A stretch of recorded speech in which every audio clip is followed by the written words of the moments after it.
Hi guys, I'm going to show you a super simple way of doing repeated addition. So let's go.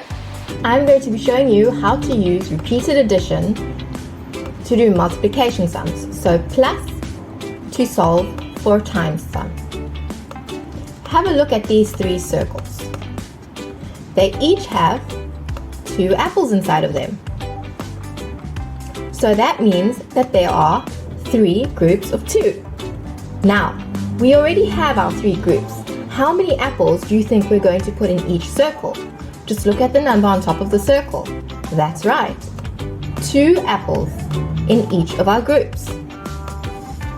So there are 3 groups of 2. Now, if we write that as a multiplication sum, it's 3 times 2. And do you know what 3 times 2 is? Let's see if you got it right.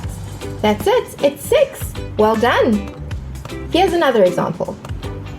There are 3 leaves, and they each have 3 ladybugs on them. Let's count them together. 1, 2, 3, 4, 5, 6, 7, 8, 9. So, what do you think 3 times 3 is? Let's find out. Let's put our ladybugs on each of our leaves. Remember, we have 3 ladybugs for each leaf, and we have 3 leaves. So 3 groups of 3. 3 times 3 is, what do you think? Let's find out. It's 9. Good job. Did you get the right answer? Let's practice that again. This time we have 2 groups of 4. 2 circles, and each of the circles has 4 stars inside of them. Let's count them. 1, 2, 3, 4, 5, 6, 7, 8. So how many blue stars do we have altogether? 8. That's right.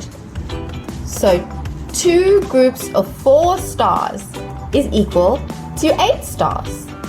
Let's write that out as a multiplication sum. 2 times 4 equals 8. Did you get that right? Well done. Now, try these sums on your own. You are going to be using repeated addition to solve these multiplication sums. Pause the video now, and when you are ready to check your answers, hit play. Right, time to pause. Awesome job. Let's go through your answers. Did you get them right? 3 times 5 is 15. 2 times 3 is 6. 4 times 3 is 12. And 4 times 7 is 28. I'm sure you got them right. Well done. And that's how you do repeated addition. Awesome job. I hope that helped you. Let me know in the comments and have a great day. Bye.